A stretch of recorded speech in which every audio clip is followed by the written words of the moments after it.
اگرچہ میں اس موضوع پہ تقریریں کر چکا ہوں، لیکن آج پھر اس گفتگو کے حوالے سے بات چیزیں تازہ کرتا ہوں۔ اس وقت عالمی سطح پر یہودی جمع عیسائی بریکٹ میں کر لیجیے، اور امریکہ جمع یورپ یہ بریکٹ میں کر لیجیے،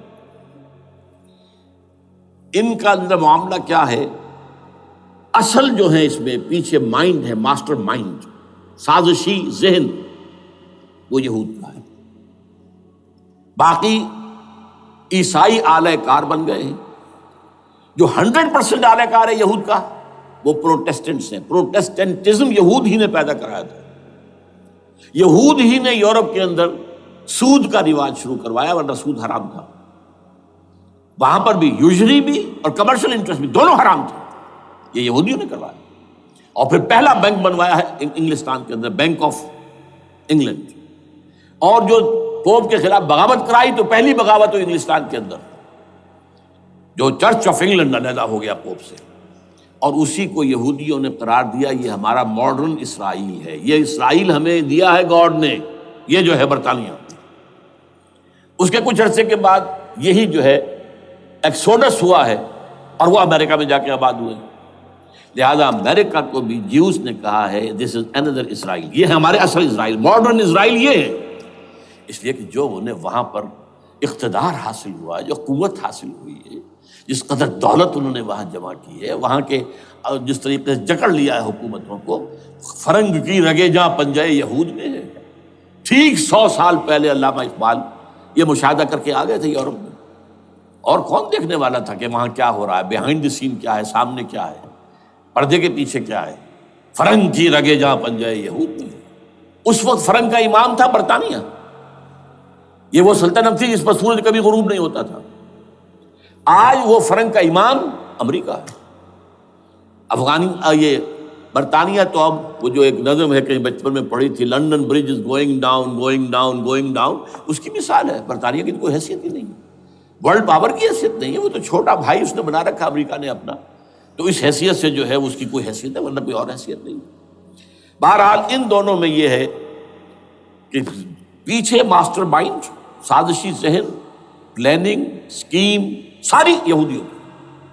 آلہ کار امریکہ سب سے بڑھ کر، اس کے بعد برطانیہ، اور اس میں اصل پروٹیسٹنٹس، ان میں بیپٹسٹ، ان میں اس سے بھی آگے بڑھ کر ایونجلسٹ، جن کو کہتے ہیں بورن اگین کرسچنس، جن کو کہتے ہیں نیو کنزرویٹو کرسچنس، یہ تمام اصطلاحات آپ اخبارات میں پڑھتے ہوں گے، ان کو گروپ کر لیجیے۔ یہ اصل آلہ کار، ان کو ایک نیا نام دیا گیا ہے کرسچین زائنسٹ۔ ایک یہودی زائنسٹ ہیں، سارے یہودی زائنسٹ نہیں ہیں، بہت سے یہودی ہیں جو یہ زائنسٹ کے مخالف ہیں۔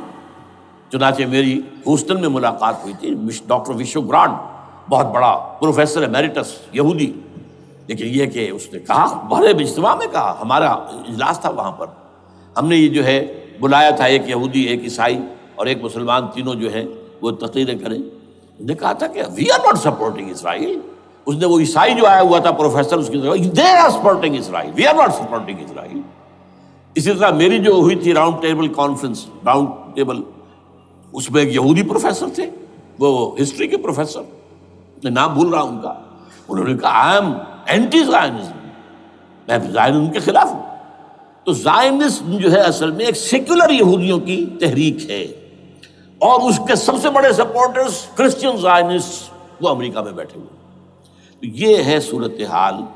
یہ جان لیجئے کیتھولکس جو ہیں یہ اتنے پرو یہودی نہیں ہیں، اب رفتہ رفتہ وہ بھی اس کے اندر آ کر شامل ہو گئے۔ یورپ جو ہے زیادہ Catholics, Roman Catholics, Roman Catholics کا یہ بھی آپ نے جملہ پڑھ سنا ہوگا کہ یہ جو ترکی جو ہے ہمارا ملک، یہ جو کوشش کرتا رہتا ہے گھسنے کی یورپین یونین کے اندر، تو ایک دفعہ جان شراق نے کہا تھا، بڑا پیارا جملہ تھا، why doesn't Turkey understand that we are a Christian club؟ یہ ہماری جو یونین ہے یورپین، یہ تو کرسچین کلب ہے، وہ مسلمان ہے، وہ کس وجہ سے آنا چاہتا ہے اندر، کیوں تو خود داخل ہونا چاہتا ہے؟ why doesn't Turkey understand that we are a Christian club؟ لیکن یہ ہے رومن کیتھولکس، اور ان کا میں بعد میں آپ کو بتاؤں گا۔ یہی آپ کو معلوم ہے کہ یورپ نے عام طور پر اسرائیل کا اتنا ساتھ نہیں دیا جتنا جو امریکہ دیتا رہا ہے، اور کسی درجے میں ان کے دلوں میں سافٹ کارنر جو ہے عرب فلسطینیوں کے لیے بھی رہا ہے، یہ معاملہ ایران کے بارے میں بھی رہا ہے. جس قدر اسٹرانگ ایکشن امریکہ لینا چاہتا ہے یہ جو ہے اس کے ساتھ نہیں ہے. تو یہ تھوڑا سا فرق ہے، وہ میں اس کا ایک بنیاد بعد میں بتا دوں گا آپ کو. بہرحال ان کا ایک جو ایجنڈا ہے وہ دو، سمجھیے کہ دو اس کے نکات ہیں، دو رسیوں کے مانند یہ آپس میں بٹا ہوا ہے. پہلا، عالم اسلام کے مادی اور مالیاتی وسائل خصوصاً تیل پر قبضہ، یہ ان کا دنیاوی اعتبار سے، دولت کے اعتبار سے، وسائل کے اعتبار سے اس وقت کا ایجنڈا ہے. ویسے تو اس سے اوپر وہ چاہتے ہیں پوری دنیا پر، وہ تو بات کی بات ہے، لیکن ابھی نہ وہ روس کو چھیڑ رہے ہیں نہ چین کو چھیڑ رہے ہیں. چین تو ان کا سب سے بڑا جو ہے بزنس پارٹنر ہے، سب سے بڑا، اور چین کو رفتہ رفتہ وہ اپنی لائن پر لا رہے ہیں. اب تو صرف یہ کہ وہ ایک پارٹی گورنمنٹ وہاں رہ گئی ہے جو کہ کمیونزم کے دور کی یادگار ہے، باقی ان کی جو اکانومی ہے وہ تو آ چکی ہے اسی رخ کے اوپر جو یورپ کی ہے، مغرب کی ہے. نمبر دو ایجنڈا کیا ہے؟ دنیا میں کہیں بھی اسلام کے بحیثیت ایک نظام زندگی ظاہر ہونے کا کوئی موقع نہیں دینا. We have to nip the evil in the bud at any cost. یہ ان کے ایجنڈے کا دوسرا بڑا حصہ. یہ دو ہے انٹرٹوائنڈ، جیسے آپ لڑیوں کو بٹ دے کر رسی بناتے ہیں، ایسے یہ دو لڑیے ہیں. اسلام کا پولیٹیکل سوشو اکنامک سسٹم کہیں نہ آ جائے دنیا میں، ہو نہ جائے آشکارا شر پیغمبر کہیں. یہ ابلیس نے کنکلوڈ کیا ہے، وہ جو ابلیس کی مجلس شورا ہے، ہو نہ جائے آشکارا شر پیغمبر، کہیں ایسا نہ ہو کہ پیغمبر کی شریعت دنیا کے سامنے آ جائے، پیغمبر کا نظام آ جائے. الحذر، آئین پیغمبر سے 100 بار الحذر. حافظ ناموس زن، مرد آزما مرد آفری، یہ معاشرتی نظام ہو گیا. موت کا پیغام ہر نوع غلامی کے لیے، نہ کوئی فخفور و خاکہ، نہ گدائے رہنشی، یہ سیاسی نظام آ گیا. اور کرتا ہے دولت کو ہر آلودگی سے پاک و صاف، منعموں کو مال و دولت کا بناتا ہے امین. تم دولت کے امین و مالک نہیں ہو. اور اس سے بڑھ کر اور کیا فکر و عمل کا انقلاب، بادشاہوں کی نہیں اللہ کی ہے یہ زمین، ان الارض للہ. یہ نظام کہیں نہ آ جائے دنیا، یہ جس پہ کہ وہ خطرہ محسوس کر رہا تھا. اور اس کے بعد یہ کہتے ہیں، یہ تو تھا عصر حاضر کے تقاضے، لیکن یہ کہ صورتحال کیا ہے؟ ہو نہ جائے آشکارا شرع پیغمبر کہیں ہے. یہ معاملہ اس طرح رکھو کہ خود مومن ہے محروم یقین. یہ غنیمت ہے کہ خود مومن ہے محروم یقین. ہمیں اگر کوئی سہارا ملتا ہے تو اس سے کہ مومنوں کو بھی، نام نہاد مسلمانوں کو بھی اپنے اس نظام پر یقین نہیں. وہ نماز پر یقین رکھتے ہیں، روزے پر رکھتے ہیں، زکوٰۃ کو بھی دو بھی اللہ تعالیٰ جس کو توفیق دیتا ہے، حج کرتے ہیں، عمرے کرتے ہیں، یہ ہے سب. لیکن یہ کہ یہ غنیمت ہے، چشم عالم سے رہے یہ پوشیدہ یہ آئین تو خوب. وہ ابلیس کہتا ہے کہ یہ آئین چشم عالم سے پوشیدہ رہنا چاہیے. یہ غنیمت ہے کہ خود مومن ہے محروم یقین. ہمارے لیے جو ہے اگر کوئی سانس لینے کی جگہ ہے وہ یہ ہے، حوصلہ افزائی اگر ہے تو اس میں ہے کہ خود مومن محروم یقین ہے، اس کے سامنے وہ راستہ ہے ہی نہیں. اب لیجئے یہودیوں کے ایجنڈے کو میں تجزیہ کر رہا ہوں. سب سے پہلے world bank, IMF، globalisation, TRIPS, ان تمام ہتھ کنڈوں کے ذریعے عالمی مالیاتی استعمار جو بظاہر امریکہ کا ہوگا حقیقتاً یہود کا ہوگا. یہودیوں کے نزدیک پوری نوع انسانی حیوانوں کے مانند ہے. They are not human beings. They are goyams. They are Gentiles. یہ انسانی شکل میں حیوان ہیں، اور جیسے حیوانوں کو ایکسپلائٹ کرنا، استعمال کرنا انسانوں کا حق ہے. گھوڑے کو آپ باندھتے رہے ہیں نا ٹانگے کے آگے، اور بیلوں سے آپ ہل جتواتے رہے ہیں، تو جیسے یہ حق ہے ایسے ہمارا حق ہے پوری دنیا کے جو ہے وسائل ان کو کھینچے. ہاں جیسے گھوڑے اور بیل کو بھی کچھ نہ کچھ دانا تو ڈالنا پڑتا ہے، چارہ تو دینا پڑتا ہے، تو ان کو بھی کچھ دو. یہ پوری نوع انسانی ورکرز بن کر رہ جائے، حیوان بن جائیں، بالکل شہوت کے غلام بنا دو انہیں، اخلاقی اقدار کا بیڑا غرق کر دو، خاندانی نظام کو تہوبالہ کر دو. یہ باقاعدہ جو protocols of the elders of the Zion تھے ان سب میں موجود ہے لکھا ہوا، جو 1897 میں انہوں نے پاس کیا اپنا پروگرام بیسل میں، سوئٹزرلینڈ کا ایک شہر ہے. Protocols of the elders of the Zion. ان کو حیوان بنا دو، بس حیوانوں سے کام لیتے رہو. ہاں ان کی کمائی کا کچھ حصہ ان کے لیے چھوڑ دو، وہ بھی زندہ رہیں، وہ بھی آخر کام کیسے کریں گے، اور اصل جو ہے ملائی کھینچ دو اپنے اس نظام کے ذریعے سے. World bank, I M F, stock exchange, TRIPS, globalisation, اس کے ذریعے سے عالمی مالیاتی استعمار. نمبر 2، ایک ہے ان کا ایجنڈا، یہ تو عالمی ہے. دوسرا ایجنڈا کیا ہے؟ وہ لوکل ہے. وہ کیا ہے؟ گریٹر اسرائیل کا قیام، جس میں مصر کا سارا زرخیز علاقہ شامل ہوگا، جو ڈیلٹا کا علاقہ کہلاتا ہے اس کا، جہاں کے اس وقت کے بادشاہ نے، حضرت یوسف علیہ السلام کے زمانے کے بادشاہ نے، وہ فرعونہ کے خاندان میں سے نہیں تھا، وہ عرب تھا. عربوں ہی سے کسی وقت کوئی قوم آئی تھی جو کہ مصر پر قابض ہو گئی تھی. اس نے حضرت یوسف کے خاندان کو لا کے وہاں آباد کیا. بہترین جشن کا علاقہ کہلاتا ہے، بہترین. وہ کہتے ہیں ہمارا ہے، ہم رہے وہاں پر کئی سو برس تک رہے. عراق ہمارا ہے، وہاں ہمیں قید میں رکھا گیا، نبوکدنضر لے گیا تھا. عرب کا شمالی حصہ جو ہمارا ہے، وہاں خیبر میں یہودی قلعے تھے، اور وہاں مدینے کے اندر جو ہے 3 قبیلے یہودی تھے جنہیں محمد نے صلی اللہ علیہ وسلم وہاں سے نکال باہر کیا تھا. یہ جارڈن یہ ترکی کا بھی کچھ حصہ ہمارا ہے، باقی پورا لبنان اور پورا فلسطین، یہ سب اس کے اوپر بنے گا ایک greater Israel. This is there local agenda. اور اس کے لیے ضروری ہے ایک بہت بڑی جنگ. ایسے آسانی سے نہیں ہو جائے گا. آرمگیڈون، جس کو حضور نے فرمایا الملحمۃ العظمیٰ، الملحمۃ الکبریٰ، بہت بڑی جنگ، جس کی خوفناکی اور تباہ ناکی کا اندازہ اس سے کیجیے. حضور فرماتے ہیں کہ اگر ایک باپ کے 100 بیٹے یا ایک دادا کے 100 پوتے ہوں گے تو ان میں سے 99 ختم ہو جائیں گے، ایک بچے گا. اور ایک جگہ فرماتے ہیں اتنی اموات ہوں گی، اتنی لاشیں ہوں گی کہ ایک نفاست پسند پرندہ جو ہے، جو گندگی پہ نہیں اترنا چاہتا. ایک تو ہے یہ کوے، چیلیں، گدھ، وہ تو گندگی ہی کی تلاش میں ہے مردار کھانے کے لیے، وہ تو لاشوں کو نوچ رہے ہوں گے. وہ پرندہ جو ہے نفاست پسند پرندہ، وہ نہیں اتر سکے گا، اڑتا اڑتا چلا جائے گا، لیکن لاشوں کا سلسلہ ختم نہیں ہوگا، یہاں تک کہ تھک ہار کر لاشوں پر گر جائے گا. یہ دور نہیں ہے، اس لیے کہ اس پر متفق ہیں یہودی بھی اور عیسائی. پروٹسٹنٹس، عیسائی اس کے اوپر پوری طرح متفق ہیں. آرمگیڈون، جسے آپ 3rd ورلڈ وار کہہ لیں، الملحمۃ العظمیٰ کہہ لیں، الملحمۃ الکبریٰ کہہ لیں حضور کے الفاظ میں، یہ آئے گی. اس کے نتیجے میں گریٹر اسرائیل بنے گا. نمبر 3، پھر بنے گا 3rd ٹیمپل، جو ٹائٹس نے گرا دیا تھا 70 میں، سن 70 عیسوی، جسے گرے ہوئے کتنا عرصہ ہو گیا؟ 2008. اندازہ کر لیجئے 1800 کتنے برس ہو چکے.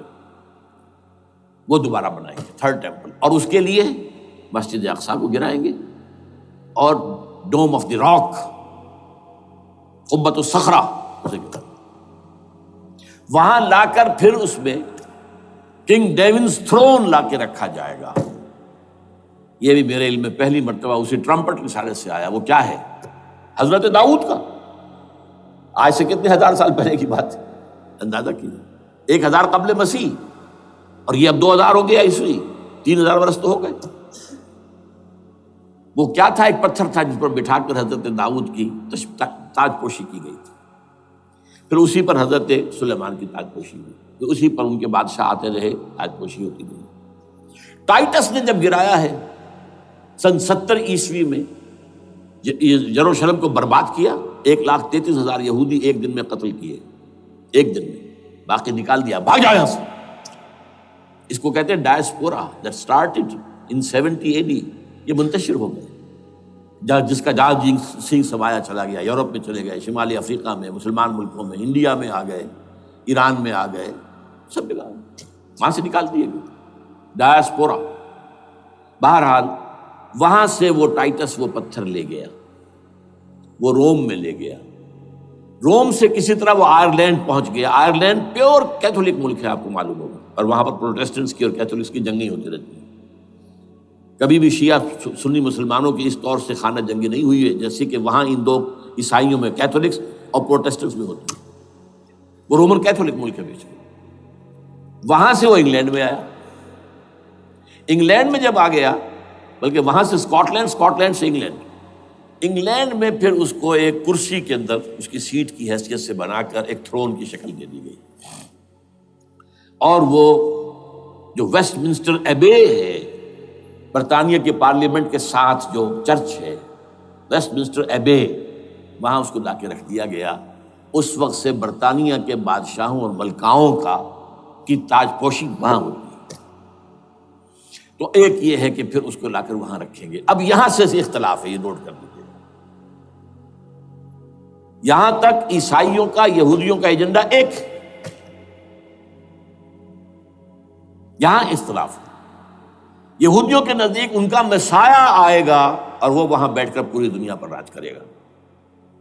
وہ مسیح جس کی خبر دی گئی تھی شروع کی کتابوں میں، جو تورات کی ابتدائی کتابیں ہیں، وہ تو حضرت مسیح کی شکل میں آ گئے۔ دی پروفیسی واز فلفلڈ۔ یہودیوں نے نہیں مانا، انہیں تو قرار دیا جادوگر ہے، کافر ہے، مرتد ہے، ولد الزنا ہے، اور اپنے بس پڑتے سولی پر چڑھوا دیا۔ وہ دوسری بات ہے، اللہ نے کیا کیا، وہ ایک علیحدہ مسئلہ ہے۔ چنانچہ یہ کہ دی سچویشن از ویکنٹ، وہ مسیحا کی جگہ ابھی باقی ہے ان کی، and they are waiting for ہم۔ تو وہ آئے گا اور وہ یہاں اس تخت داؤد پر بیٹھ کر پوری دنیا پر حکومت کرے گا۔ عیسائیوں کا کہنا کیا ہے کہ در حقیقت حضرت مسیح نازل ہوں گے، سیکنڈ کمنگ آف جیسس، جس کو ہم بھی مانتے ہیں، اگرچہ ہوگا کیسے، حالات و واقعات کا کیا ہمارے نزدیک رنگ ہے وہ کچھ مختلف ہے، وہ میں اس کو بیان نہیں کر سکتا۔ حضرت مسیح علیہ السلام پھر اس تخت پر بیٹھیں گے ان کے عیسائیوں کے مطابق۔ چنانچہ پوپ جو مر گیا ہے، پال سیکنڈ، اس کو یہ ٹرمپٹ والے کہتے ہیں شیطان، اور ان کا کہنا یہ ہے کہ اس شیطان نے the old ancient holy Roman empire کو ریوائیو کیا ہے یونائٹڈ یورپ بنا کر، اور ان کا مقصد کیا ہے کہ یہ فلسطین میں ایک رومن کیتھولک حکومت قائم کرنا چاہتے ہیں۔ یہودی اپنی حکومت چاہتے ہیں جو ہے، اور وہ اپنی حکومت چاہتے ہیں، یہ ان کا کہنا ہے۔ یہ میں نہیں جانتا کہ اس میں کس حد تک ان میں ایک دوسرے پر الزام درست ہے، لیکن جیسے کہ آپ کو معلوم ہے کہ انڈونیشیا کے اندر بھی ہوا تھا، ایک جزیرے کو تقسیم کر دیا، ایک حصہ جو ہے اس کا وہ رومن کیتھولک ریاست بن گیا ہے۔ شاید نائجیریا میں بھی اس طرح کا معاملہ ہوا ہے کچھ تھوڑے علاقے کے اندر، وغیرہ وغیرہ۔ تو یہ ہے، لیکن بہرحال یہ ان کا۔ عیسائیوں کا معاملہ کیا ہے؟ میں نے جیسا کہ بتایا کہ یہ تو اس ایجنڈے کے اندر متفق ہے، اور عیسائی بھی ورلڈ ڈومینیشن، مالیاتی جو ہے استعمار، اس کے لیے کوشاں ہیں۔ لیکن ان کے نزدیک حضرت عیسیٰ ابن مریم آئیں گے علیہ الصلوۃ والسلام، اور وہ حکومت کریں گے۔ اس پورے ڈرامے کا اسکرپٹ پورا یہودیوں کا لکھا ہوا ہے، اور انہی کی سازش اس پورے ڈرامے کے پیچھے ہے۔ البتہ بظاہر اس ڈرامے کا بڑا کیریکٹر جس سے آپ ہیرو کہیں وہ امریکہ ہے، اور اس کے تابع یورپ بھی ہے۔ یہ ہے عالمی سطح پر معاملہ اس وقت۔ ویسے میری 2 کتابیں جو ہیں اس پر کتابچے ہیں، 4 سال پہلے میں نے اسی مقام پر 2 تقریریں کی تھی، ایک موجودہ عالمی حالات اور اسلام کا مستقبل، وہ دوسرا حصہ جو میں اس وقت نہیں چھیڑ رہا، ہوگا کیا اصل میں، جس میں یہ ہے کہ کہیں اسلامی ریاست قائم ہو، خلافت کا نظام قائم ہوگا کہاں ہوگا یہ میں بحث نہیں کر رہا۔ حضرت مہدی کا ظہور ہوگا، وہ آئیں گے عرب کے اندر۔ پھر یہ ہے کہ وہ جو گریٹر اسرائیل کے خلاف جہاد ہوگا، اور اللہ کرے گا کہ رفتہ رفتہ یہ ممالک جو ان سے لے لیے جائیں گے، یہاں تک کہ بالآخر ایک یہودی اعلان کر دے گا میں ہوں مسیح، جس کو کہ عیسائی بھی کہتے ہیں اینٹی کرائسٹ، اور یہ کہتے ہیں یہ بیپٹسٹ بھی کہ اینٹی کرائسٹ جو ہے وہ یہودی ہوگا، جبکہ کچھ عرصے پہلے بہت بڑا پروپیگنڈا ہوا تھا کہ اینٹی کرائسٹ جو ہے، دجال جو ہے وہ تو مسلمان ہوگا، نہیں، لیکن وہ کہتے ہیں کہ ہوگا یہودی ہوگا، اور پھر اس یہودی کو قتل کریں گے حضرت مسیح، دی ریئل مسیح، اصل مسیح جو اٹھا لیے گئے درمیان میں، وہ آئیں گے اور ان کے ہاتھوں دجال بھی قتل ہوگا، اور پھر مسلمانوں کے ہاتھوں ایک ایک یہودی ختم ہوگا، پھر ایک عالمی اسلامی ریاست قائم ہوگی حضرت مسیح کے ہاتھوں، اور وہاں پر حضرت مسیح، ایک حدیث میں آتا ہے 40 برس تک پوری دنیا پر حکومت کرے گی۔ بہرحال یہ دوسرا پکچر ہے جو ہمارے سامنے، میں اس وقت کی تفصیل میں نہیں جا رہا، جو ان کے سامنے پکچر ہے وہ میں نے آپ کو بیان کر دیا۔ اب اس میں تجزیہ کیجئے افغانستان پر حملے کا اصل سبب، جو میں نے دو بتایا نا، دو لڑیاں ہیں ان کے ایجنڈے کی، ایک اسلام کہیں ظاہر نہ ہو جائے، اسلام کا نظام ظاہر نہ ہو جائے، اور ایک مسلمانوں کے مالیاتی خاص طور پر تیل کے وسائل پر قبضہ۔ اب افغانستان میں کیا ہوا ہے، یہ سارا معاملہ تھا اسلام کا راستہ روکنے کے لیے، کہ یہاں تو اسلام ایک شکل دکھا رہا ہے اپنی، اور اگر انہیں موقع مل گیا تو یہ تو ایک ایسی ویلفیئر اسٹیٹ قائم کر دیں گے، زکوٰۃ کا نظام قائم ہو جائے گا تو اعلیٰ ترین ویلفیئر اسٹیٹ قائم ہو جائے گی، اور اگر یہاں پر جو ہے یہ ساری سزائیں نافذ ہو گئی، معاشرہ کرائم فری ہو جائے گا، لوگوں میں محبت ہوگی، مساوات ہوگی، اور یہ کہ عام لوگوں کے لیے ویلفیئر ہوگا، اور یہ سامنے نظام آ گیا تو پھر ہمارا یہ نظام کیپٹلزم یہ کہاں رہے گا، اس کو تو منہ چھپانے کی جگہ نہیں ملے گی۔ لہذا افغانستان پر حملے کا اصل موٹیو یہ ہے۔ البتہ یہ ساتھ ہی یہ بھی تھا کہ افغانستان کے راستے سے سینٹرل ایشین سٹیٹس جو ہیں ان سے پائپ لائنیں لا کر، اور وہ پھر کہیں گوادر کے آس پاس سمندر تک لائے جائے، تاکہ ہم وہاں کے جو ہے ڈرین کر سکیں جو تیل اور گیس کے ذخائر ہیں سینٹرل ایشین سٹیٹس کے اندر، جو مسلمان سٹیٹس ہیں، تو اس کے لیے راستہ جو ہے وہ لینا چاہتے تھے افغانستان سے۔ اب وہ جہاں تک افغانستان کا تعلق ہے وہ تو ان کے قبضے میں ہے، جب چاہیں کر لیں۔ اب پاکستان کا معاملہ جو تھا وہ جیسا کہ میں نے کہا کہ اس کا راستہ وہ رک گیا، جبکہ انہیں واپس جانا پڑ گیا۔ لیکن انہوں نے افغانستان میں کوشش کی، طالبان کے زمانے میں یونیکول جو ہے ان کی سب سے بڑی جو ہے کمپنی ہے، اس نے مذاکرات کیے، وہ دیکھ کر حیران رہ گئے کہ یہ ان پڑھ، یہ ملے ملاٹے جو ہیں یہ تو بڑے ٹف بارگینر ہیں۔ اس طریقے سے پاؤں جما کر طالبان نے جو ان کے ساتھ مذاکرات کیے ہیں اور ان سے اپنی شرطیں پیش کی ہیں کہ وہ گھبرا کر بھاگ گئے۔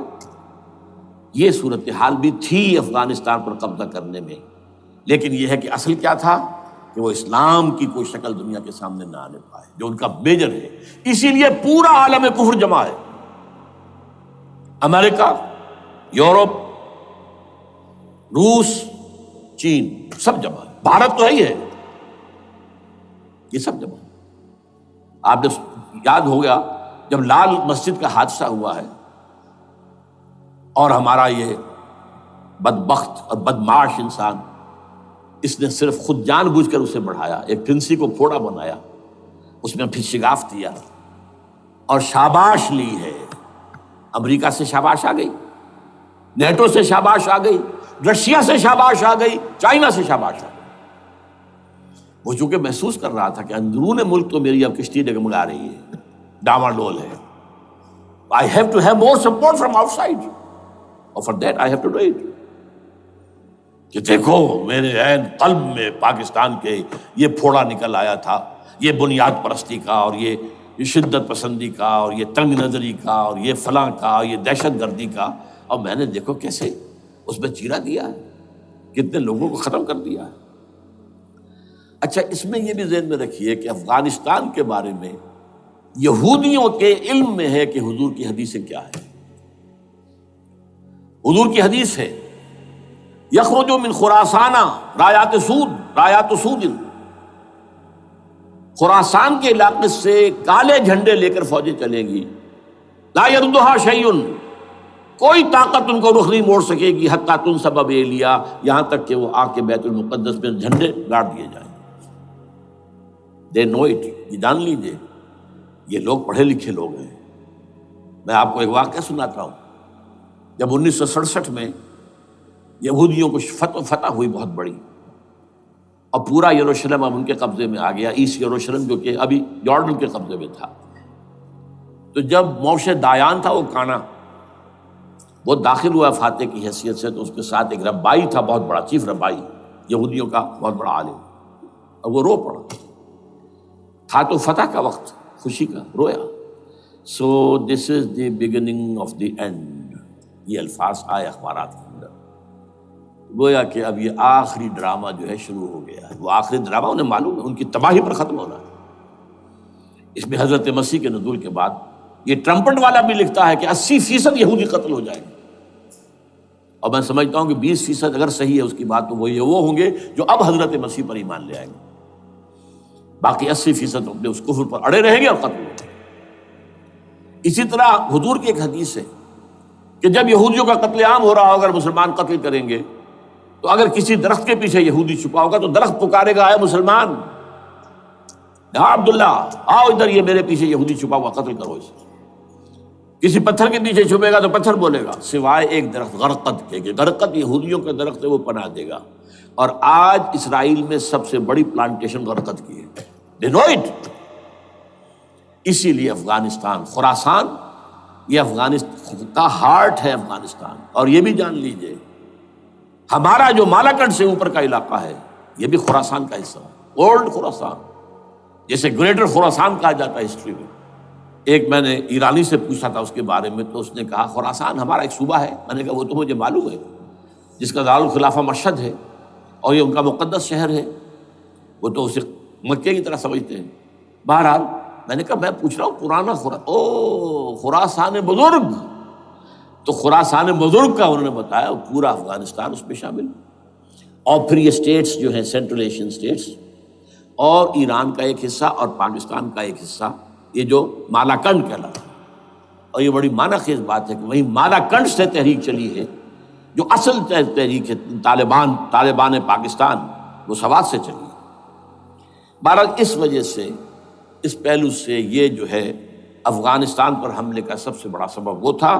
دوسرا جو تھا وہ یہ کہ ان کو جو پائپ لائن لے کے آنی تھی اس کے لیے، لیکن وہ ظاہر بات ہے کہ اس میں جو ہے جو طالبان نے وہ ان کی چکمے میں نہیں آئے. اس پر ایک کتاب ہے کہ جو انگریزی میں ہے عابد اللہ جان کی، Afghanistan the genesis of the last crusade. Afghanistan سے آخری صلیبی جنگ کا سلسلہ شروع ہو رہا ہے. بہت جو ہے چشم کشا ہے، معلومات افزا ہے، انگریزی میں ہے. اچھا عراق میں معاملہ برعکس تھا. عراق میں تیل کا معاملہ بھی تھا تو وہ صرف امریکہ کا تھا. جو یورپ ہے وہ زیادہ تر کیسپین کے ایریا کے تیل کی طرف نگاہیں رکھتا ہے. یہ جو ہے یہ اصل میں سارا جو ہے یہ امریکہ کا معاملہ ہے. اور دوسری طرف یہ کہ یہاں کو مذہبی سلسلہ نہیں تھا، حالانکہ تھا، وہ یہودیوں کا تھا.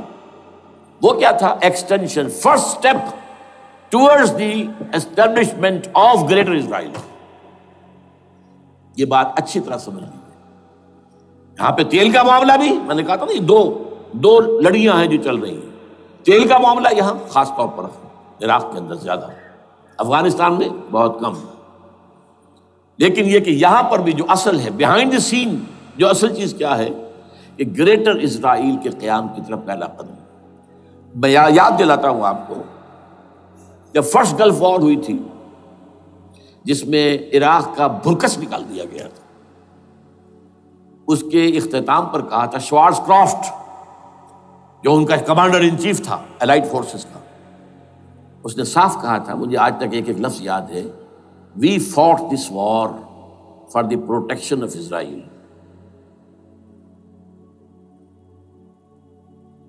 اور اب جو ابھی ہوا معاملہ، جب صدام گرا ہے، اس کا مجسمہ بھی گرا ہے، تو اس کے بعد وہ شخص، وہ بدبخت، وہ خبیث جو ابھی پڑا ہوا کومے میں، شیرون نے کہا تھا ان قریب عراق پر ہماری حکومت ہوگی.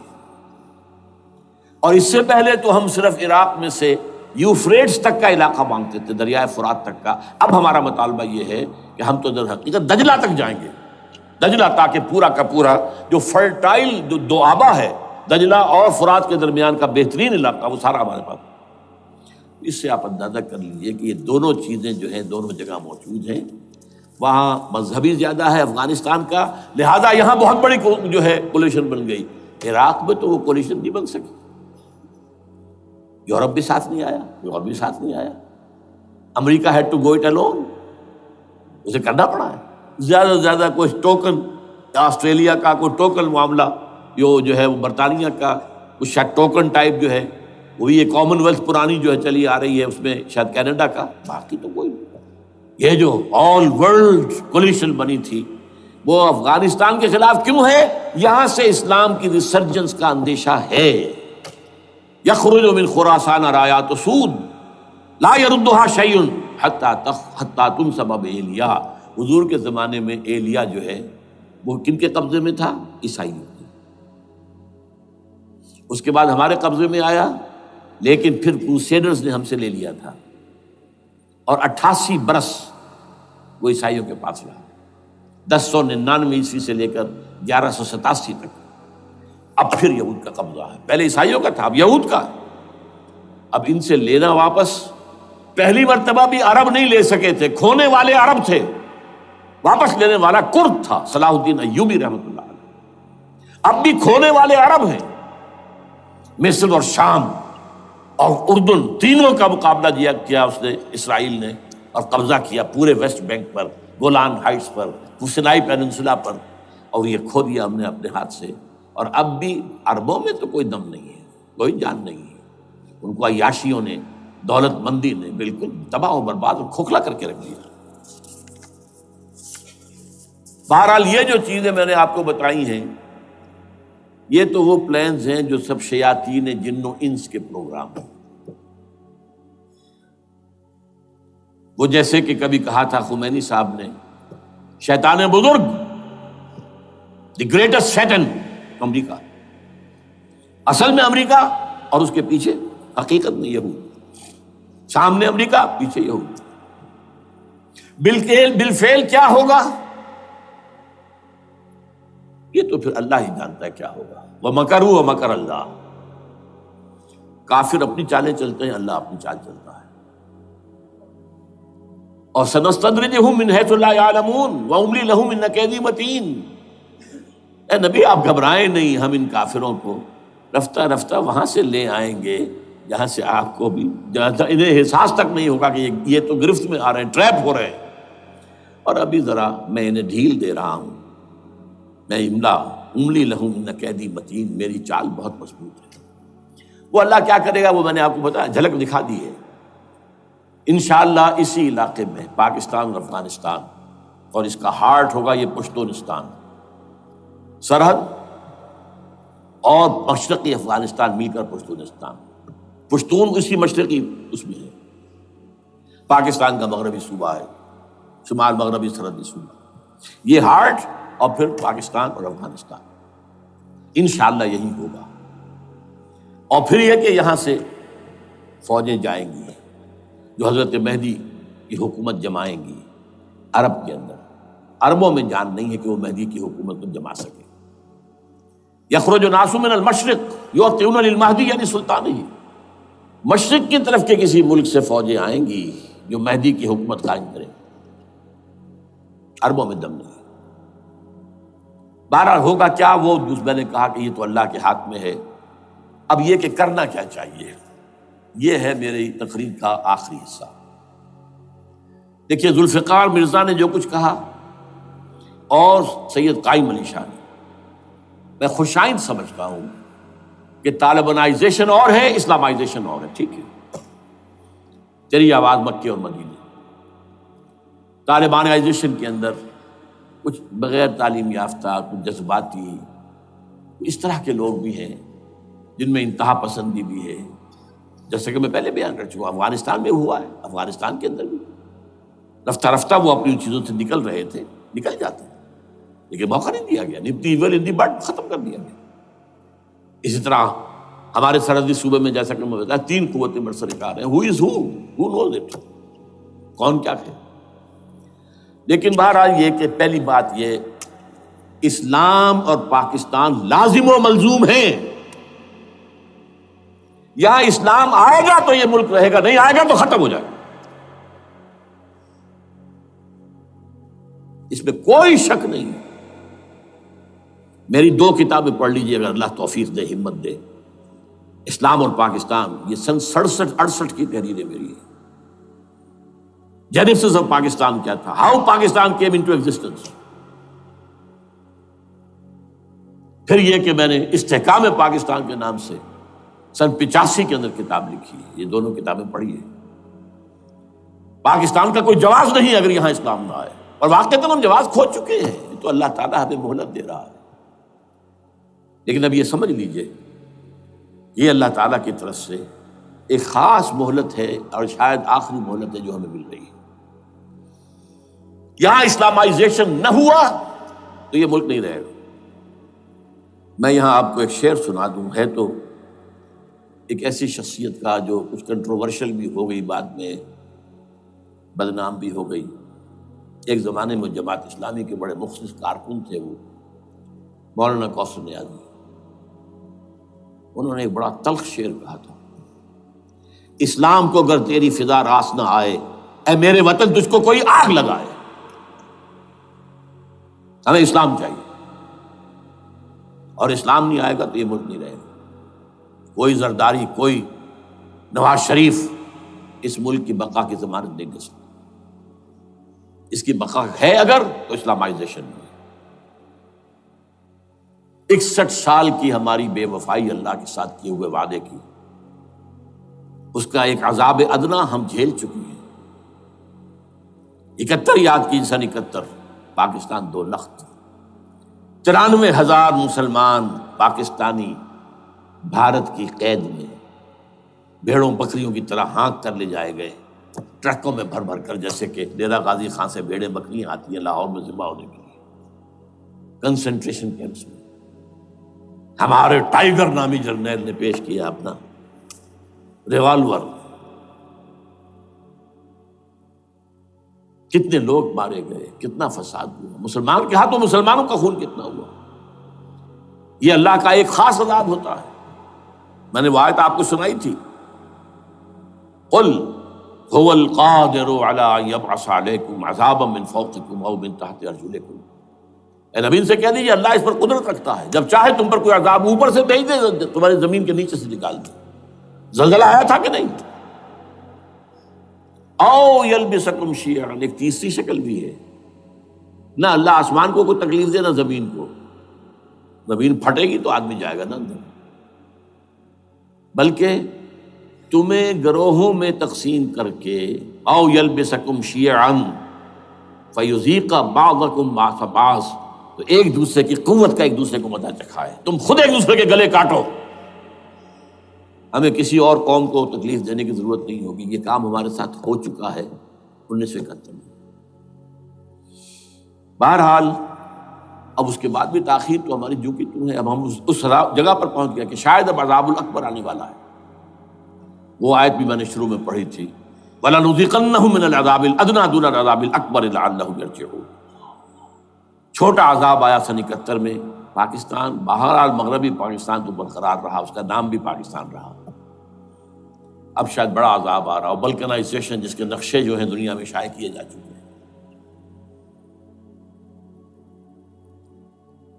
اور اس اسلامائزیشن کے لیے جو میں کہہ رہا ہوں کہ اس کے بغیر یہاں پاکستان نہیں رہے گا، اس کے لیے اس کی جو دستوری، تدریجی، قانونی، پرامن اگر راستہ اختیار نہ کیا گیا تو ملیٹنسی بڑھے گی. یہ رکنے والی نہیں ہے. یہ جو اوپر کا جو علاقہ ہے، ایک ٹرائنگل ہے جس کا نقشہ کھینچا ہے ایک بہت بڑے مصری ادیب اور مورخ نے، شکیب ارسلان ان کا نام تھا. انہوں نے کہا ہے کہ یہ پامیر سطح مرتفع جو ہے، پامیر جسے روف آف دی ورلڈ کہا جاتا ہے، اس سے پہاڑوں کے سلسلے نکلتے ہیں. کوئی چین کی طرف چلا گیا، کوئی تبت کی طرف چلا گیا، جو قراقرم ادھر آ گیا پاکستان کی طرف، ہمالیہ آ گیا پاکستان انڈیا کی طرف، ادھر ہندو کش چلا گیا افغانستان میں. یہ سب جیسے کہ ایک جو پہیا ہوتا ہے، اس کے جو لگے ہوتے ہیں اسپوکس جنہیں کہتے ہیں. اس نے کہا کہ ایک طرف ہمالیہ اور ایک طرف ہندو کش، اس کے درمیان میں جو قوم رہتی ہے، اب نوٹ کر لیجیے، یہ ہمالیہ کا اینڈ جو ہے مغربی، وہ کیا ہے، یہ نتیا گلی وغیرہ اسی کا حصہ ہے. اس کے بعد ختم،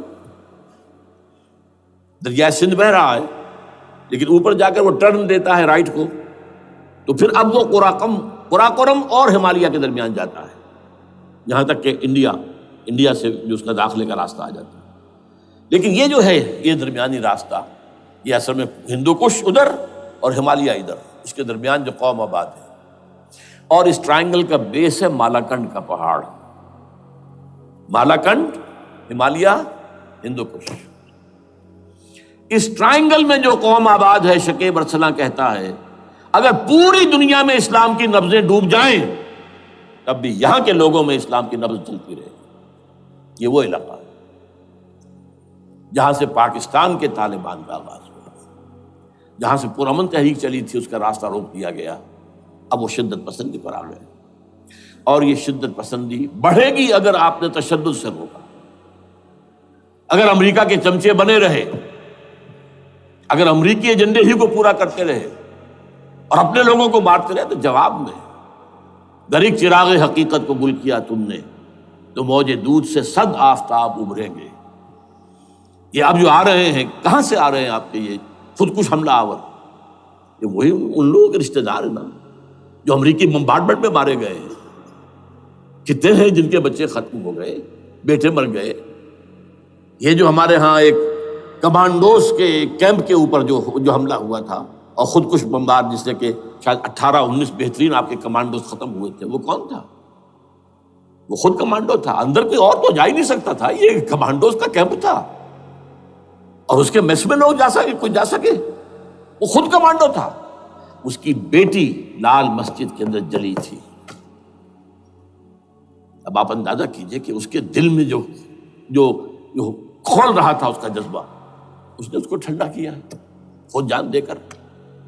تو جان لیجیے ادھر باجوڑ میں حملہ ہوا تھا، ادھر جو ہے ہماری ملٹری پریڈ کے اوپر حملہ ہو گیا. تو یہ بات رکے گی نہیں. اور یہ ظاہر بات ہے کہ اب شمال سے لے کر نیچے تک کی بات ہے. وہاں پر بھی میں نے شروع بھی کہا تھا یہ خطرہ حقیقی ہے، غیر حقیقی نہیں ہے، وہمی اور خیالی نہیں ہے. اس لیے کہ اب جو اس علاقے سے جا رہے ہیں ہجرت کر کے کراچی، وہی ان کی جگہ ہے، وہیں پر ان کے رشتہ دار ہیں، محسود ہیں، وزیری فلاں ہے، یہ ہے وہ ہے، وہاں وہ جا رہے ہیں. اور وہاں پر بھی ظاہر بات ہے کہ جو کچھ ہو رہا ہے افغانستان میں اور جو کچھ ہو رہا ہے شمال سرحدی صوبے میں، اس کا ایک تسلسل ہوگا. میں یہاں یہ عرض کر دوں آپ سے کہ تقریباً 4 سال قبل، بلکہ 4.5 سال، میں انتہائی مایوسی کو پہنچ چکا تھا کہ پاکستان کا وجود باقی نہیں رہے گا. میں نے یہی تقریر کی ہے 29 فروری سن 2004 کو اسی جگہ. پاکستان جواز کھو چکا. یہ اسلام کے نام پر تھا. ویئر از اسلام؟ جو اسلام یہاں وہ تو بھارت میں بھی ہے، وہ تو امریکہ میں بھی ہے. وہ کہاں ہے اسلام کا سیاسی نظام، اسلام کا تعزیراتی نظام، اسلام کا کرمنل لا، اسلام کا سول لا، اسلام کے فیملی لاز کہاں بنائے تھے اس شخص نے جو فیلڈ مارشل بنا تھا، خود ساختہ، جو اس نے قوانین بنائے تھے. تمام علماء نے کہا تھا، تمام مکتبہ فکر کہ غلط ہے. تحریک کوئی نہیں اٹھائی، یہ ان کی غلطی تھی، کوتاہی تھی. جمہوریت کی تحریک میں شامل ہو گئے، اس پر کوئی تحریک نہیں چلائی. بہرحال وہ نظام کہاں ہے؟ وہ نظام تو قائم نہیں کیا. اس حوالے سے یہ اپنا جواز کھو چکا ہے. دو ریشنل ہے، ریزون دیت جسے کہتے ہیں فرینچ کے اندر، ریزون دیت کو کسی چیز کی ریزن، ریشنل آف ایگزسٹنس. اس کے بعد یہ ہے کہ پچھلے سال سے کچھ مایوسی میں کمی ہوئی.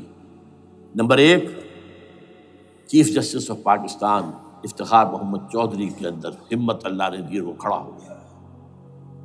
جرنیلوں کے جم گھٹے کے اندر ایک سویلین آدمی جو ہے جس درجے کا مرعوب ہو سکتا ہے آپ اس کا اندازہ کر لیجیے.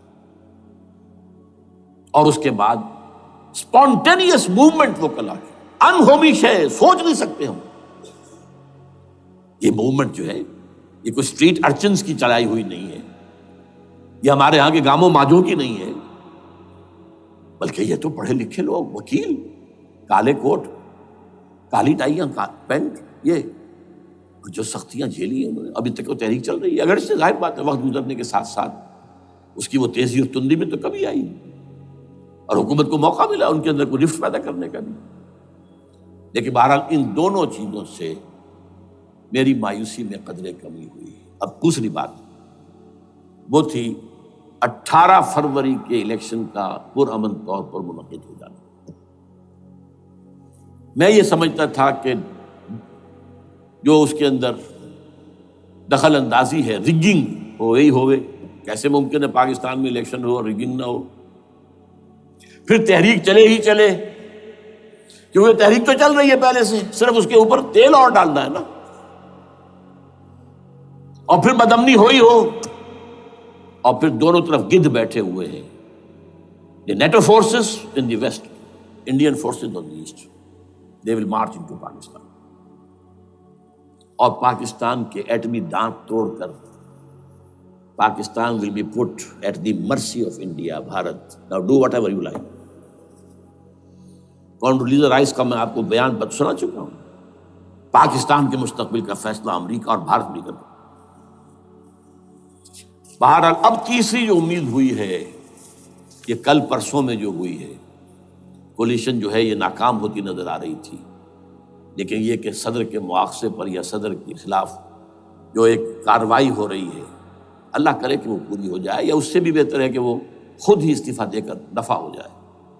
بہرحال یہ کہ اس سے بھی کچھ امید کا پہلو جو ہے پیدا ہوتا ہے۔ اب یہاں اسلامائزیشن کا پرامن، تدریجی اور اسلام اور دستوری اور قانونی طریقہ کیا ہے؟ وہ طریقہ کیا ہے؟ 1949 اور 50 میں جو عمل شروع ہوا تھا، جو اس کے بعد سے آج تک جو ہے ختم ہو گیا، اس کو اثر دور شروع کیا جائے، دوڑ پیچھے کی طرف اے گردش ایام کی۔ 49 میں کیا ہوا تھا؟ قرارداد مقاصد، وہ گویا کہ پاکستان میں نظام خلافت کی جڑ تھی جو رکھ دی گئی تھی کہ sovereignty belongs to Allah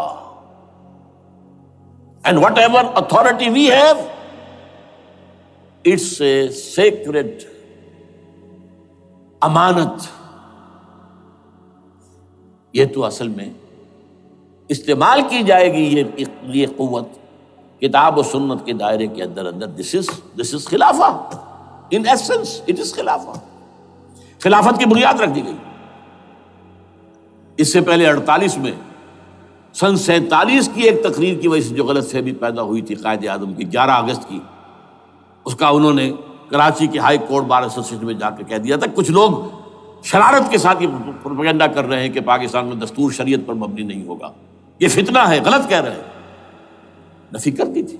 اب یہ دوسری بات ہے کہ اندھوں کے اندھے جو ہیں وہ اس 11 اگست کی تقریر کو لیے پھرتے ہیں، اس کے ایک جملے کو، اور یہ اتنی کھلی بات جو کی، شریعت کا لفظ، شریعت، پاکستان کا دستور جو سمجھتا ہے کہ شریعت پر نہیں مبنی ہوگا وہ غلط کہتا ہے، وہ شریر ہے، شرارت پیدا کر رہا، یہ قائد اعظم کے الفاظ۔ بہرحال اس کے بعد ایک عمل کیا ہوا تھا سن 50 میں، یہاں کے سیکولر عناصر نے ایک بڑا شور مچایا، کس کا اسلام لاؤ گے؟ شیعہ کا، سنی کا، دیوبندی کا، بریلوی کا، وہابی کا، کس کا اسلام؟ اللہ تعالیٰ غریق رحمت کرے ان بزرگوں کو، پاکستان کے تمام مذہبی مکاتب فکر کی ٹاپ کی قیادت جمع ہو گئی کراچی میں، شیعہ بھی، اہل حدیث بھی، بریلوی بھی، دیوبندی بھی، 31 علماء، جماعت اسلامی بھی، مولانا مودودی بھی اس میں تھے۔ انہوں نے 22 پرنسپلز ایگریڈ اپون، دستور بنانے کے لیے 22 پرنسپلز ہیں، حاضر ہیں، بناؤ دستور۔ اب کوئی دلیل نہیں رہی، کوئی عذر نہیں رہا، تمام مکاتب فکر کے لوگ جمع۔ بعد میں ہوا کیا ہے، اس میں کس کا کتنا رول ہے، یہ بڑی درد بھری داستان ہے، میں اس وجہ کو چھیڑنا نہیں چاہتا۔ حاصل کیا ہے، وہاں سے ہمارا پروسیس ڈیریل ہوا، کچھ اپنوں کے کیے، کچھ بیرونی دباؤ کے تحت۔ قرارداد مقاصد کی سزا دی گئی لیاقت علی خان کو، تم نے پاس کرائی ہے، اسے ایسے قتل کیا گیا کہ سراغ تک نہیں ملا کہ کس نے قتل کیا۔ یہ ایسی تو نہیں ہوتا، اس میں پیچھے بڑے بڑے کریکٹرز، بڑے بڑے کردار۔ اب اس کے بعد وہ عمل کیسے شروع ہو؟ ضیاء الحق نے جو ایک ادارہ قائم کیا تھا فیڈرل شریعت کورٹ، اصولی اعتبار سے بہترین قدم تھا۔ وہ کیا تھا؟ یہ شریعت کورٹ ہے، اس میں کوئی شخص لائے پیٹیشن کہ پاکستان کا فلاں قانون جو ہے میں ثابت کرتا ہوں کتاب و سنت کے منافی ہے، یا کورٹ سو موٹے لے لے کسی بھی معاملے کو، ایگزسٹنگ جو قوانین ہیں ان کا جائزہ لے کہ اس میں یہ پورا قانون یا اس کی یہ شق جو ہے یہ خلاف شریعت ہے، اس پر آرگومنٹ ہو، دونوں طرف کے دلائل ہوں، علماء بھی آئیں، وکلاء بھی آئیں، بحث کریں، شریعت کورٹ کا تو میدان ہوتا کھلا۔ بالآخر اگر کورٹ فیصلہ دے دے کہ ہاں یہ ایگزسٹنگ قانون یا جو قانون قابل زیر غور ہے بننے جا رہا ہے یہ خلاف شریعت ہے یا جزوً شریعت کے خلاف ہے، تو وہ اسے کینسل کر دے گا اور کہہ دے گی کورٹ کہ اگر یہ مرکزی معاملہ ہے تو مرکزی حکومت، صوبائی معاملہ تو صوبائی حکومت اتنی مدت میں 3 4 6 مہینے کے اندر اندر اس کی آلٹرنیٹ لیجسلیشن کر لے، جیسے ہی مہلت ختم ہوگی یہ قانون ڈیفنکٹ ہو جائے گا۔ اصولی اعتبار سے اس سے زیادہ صحیح اسکیم کوئی نہیں سوچ سکتا، آج بھی میں قائل ہوں، لیکن یہ بدبختی تھی اس شخص کی، ضیاء الحق کی، اس کو بالکل غیر مؤثر کر دیا، 2 ہتھکڑیاں پہنا دی، 2 بیڑیاں پہنا دی۔ کانسٹیٹیوشن آف پاکستان آپ کے دائرے کار سے خارج ہے، یہ سیکریٹ کاؤ ہے، ہاتھ نہ لگانا۔ جو جوڈیشل پروسیجرل لاز ہیں، ضابطہ دیوانی، ضابطہ فوجداری، یہ بھی تمہارے دائرے سے خارج ہے۔ مالی معاملات 10 سال تک خارج، اور فیملی لاز مستقل خارج۔ انا للہ و انا الیہ راجعون۔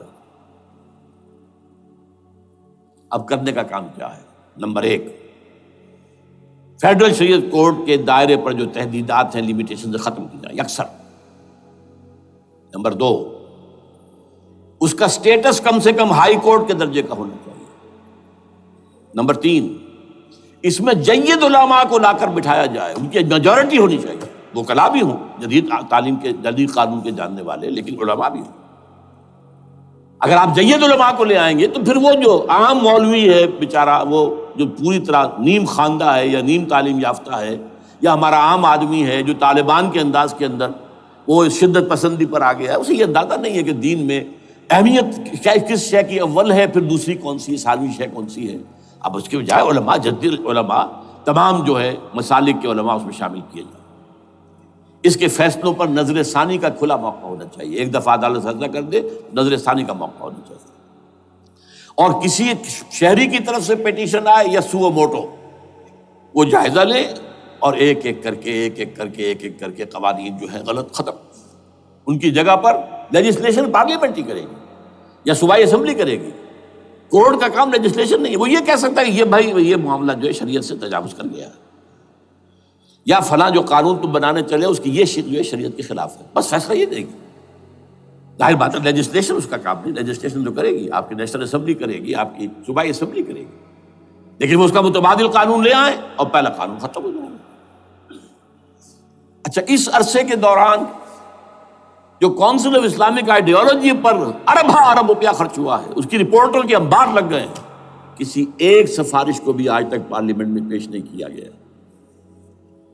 اور اس میں جید علماء رہے ہیں اور تمام مکاتب فکر کے علماء رہے ہیں۔ ان کی رپورٹوں کو رفتہ رفتہ پارلیمنٹ کے سامنے لایا جائے اور ان کے ذریعے سے نئی قانون سازی کی جائے۔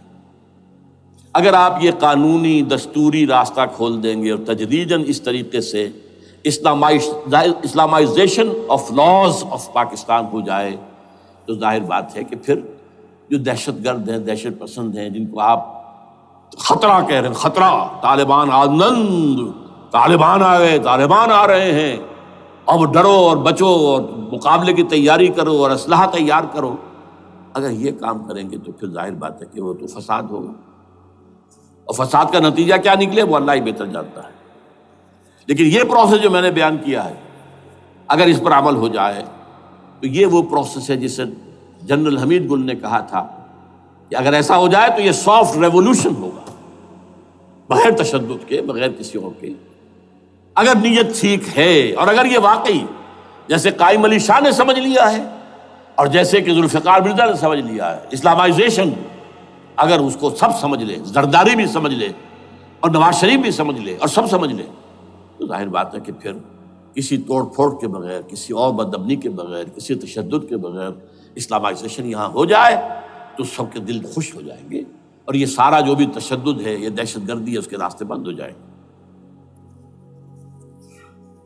اگر ایسا نہیں کرتے تو غیر تعلیم یافتہ یا نیم تعلیم یافتہ، جن کو کوئی پورا تصور نہیں ہے، نہ دنیا کے حالات کا علم ہے، نہ شریعت کے جو اصل مصادر اور منابع ہیں، اصل سورسز، ان تک رسائی ہے، بس کچھ چیزیں سن رکھی ہیں۔ یہ تو معلوم ہے انہیں کہ داڑھی رکھنی ہے، سنت ہے، لیکن یہ کہ یہ فرض تو نہیں ہے بھائی، پھر اس کی کوئی خاص مقدار تو معین نہیں ہے، یہ تو نہیں جانتے۔ ویڈیوز ہیں، آڈیوز ہیں، ان میں گانے ہیں، اس میں آپ کو معلوم ہے کہ عریانیت ہے، جو بھی ویڈیوز ہیں، اور وہ تو ان کو جلائیں گے ان کی دکانوں میں۔